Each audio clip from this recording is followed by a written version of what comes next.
ఉన్నారా అని చెప్పి అంటున్నారు గణేష్ గుప్తా. మనతో ఉన్నారు, వారిని అర్థం. సార్ చెప్పండి, మీరు గత 10 ఏళ్ళుగా అధికారంలో ఉన్నారు, నిజామాబాద్ అర్బన్ని సుందరీకరణ చేశారు, సుందరంగా తీర్చిదిద్దారు. ఎక్కడ కూడా ఈ లైట్లు లేవనే కొదవ లేకుండా ఉంది. కానీ ఇప్పుడు చూస్తే ఎక్కడ కూడా రాత్రి వేళ గల్లీలోకి వెళ్ళాలంటే లైట్లు కనిపించలేదని చెప్పి ప్రజలు అంటున్నారు.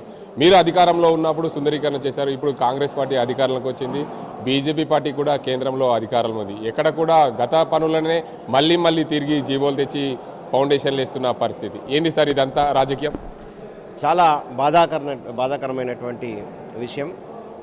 2 సంవత్సరాల సమయం మేము అధికార పార్టీకి కానీ అధికార ఎమ్మెల్యేకి కానీ ఇచ్చినాం. మేము 2 సంవత్సరాలు ఎప్పుడు ప్రశ్నించిన జోలికి పోలే. ప్రతిపక్షం అంటేనే ప్రజల పక్షాన్ని నిలబడాలి. ఇప్పుడు సమయం వచ్చింది, ఎన్నికలు వచ్చినాయి. ఎన్నికల్లో మళ్ళీ ప్రజలను మోసం చేసేటటువంటి పరిస్థితిని 2 పార్టీలు చేస్తున్నాయి. కాబట్టి ఈరోజే ఉదయం మేము వెళ్ళి మధ్యలో ఆగిపోయినటువంటి integrated veg and non veg market Khaleelwadi కానీ మేము పూర్తి